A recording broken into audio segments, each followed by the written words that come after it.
Hello, my friend. Time for our meeting this Sunday, October 5th.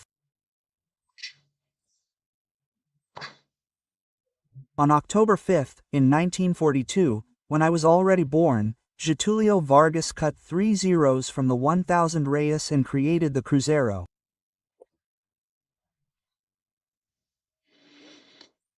I don't remember that, but I remember the rest of the cuts. It was Cruzeiro, Cruzeiro Novo. Yeah, and then it kept changing. I don't even remember anymore. I know they cut so many zeros that my grandfather deposited them in the Caixa Econômica Federal Savings account, and I had the equivalent of about 55,000. So I went to Caixa Econômica Federal years ago and, if they were to calculate it, I was in debt. The Brazilian state stole from a child the money his grandfather gave him to one day start a law firm, my grandfather. It's good. On October 5, 1988, the current constitution was promulgated, meaning the constitution doesn't need the president's sanction. The Constituent Assembly is what delivers the constitution to Brazil. Dr. Ulysses famously said that anyone who betrays the Constitution is a traitor to the nation. Anyone who doesn't follow the Constitution, who doesn't obey the Constitution, who solemnly promises to defend it and doesn't, to keep it and doesn't, right? Yeah, that's a traitor to the nation. Dr. Ulysses said it. So, let's get to the rest of today's conversation. Remember to subscribe if you haven't already, and at the end, like or dislike it.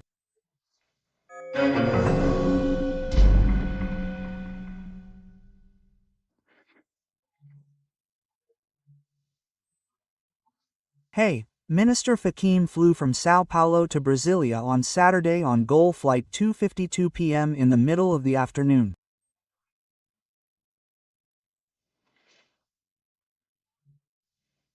He entered alone, without security, sat down, was undisturbed by anyone, arrived in Brasilia, and left alone as well. At Finger, he exited through the side because a Supreme Court employee was waiting for him. In his inauguration speech, he spoke of austerity, which means less spending for the Supreme Court. On the day of his inauguration, he didn't want dinner.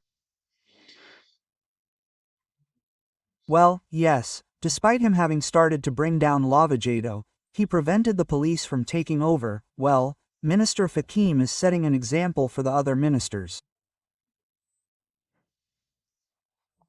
I keep wondering, does a head of power, in this case the Chief Justice of the Supreme Court, travel in a Gol or a tin can or a blue suitcase with the other passengers? He's an example for the other ministers, for Vice President Moraes and the others. Minister Fachin doesn't give interviews, he's discreet.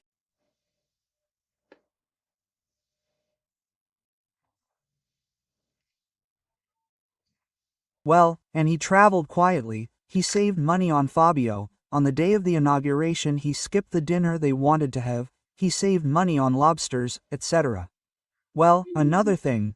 The week went by, and that week was the one in which the President of the United States, Donald Trump, announced at the UN that he had scheduled a meeting with Lula.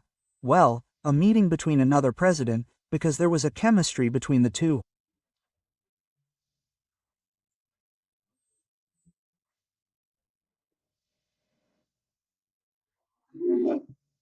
And the week went by and the president of Brazil pretended he was on Mars, didn't ask, and said, "Oh, I'm Brazilian, right?"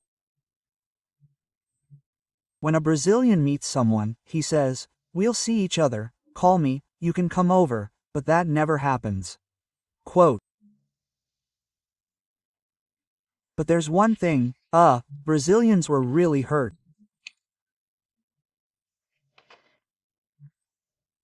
I wrote it down here, look, reduced exports, reduced income, reduced employment, sectors like sugar, 70% less exports, animal proteins, 46% less.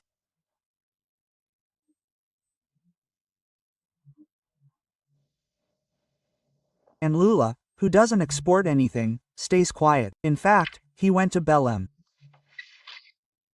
Then he was going to take an Amazonas, which is a transport plane, to go to Marajo Island. I think the city is Breves, I don't remember. But he had to get off the plane immediately. When he was there preparing to taxi in Belém, there was a risk of fire. So he had to take an Embraer Brasilia to go there. And there in Washington, nothing. The House Branca, nothing. Then he went with Janja to a Maria Bethânia concert in São Paulo. And the exporters, furniture and everything, right? Yeah, trade with the United States is huge. They lost a week. Yeah. There's another thing they can't say. Oh, Trump was busy with peace in Gaza. First of all, peace in Gaza. Look, even today, Rabachik, the prophet read at Sunday Mass, recalled the destruction of Jerusalem back in those days.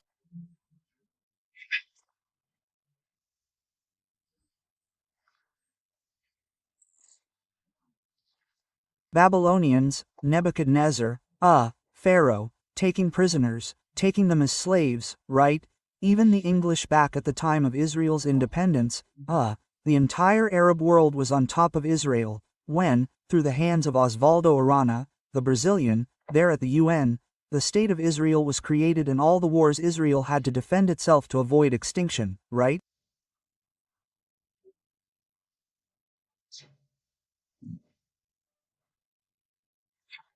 Then that Rama attack was the greatest massacre of Israelis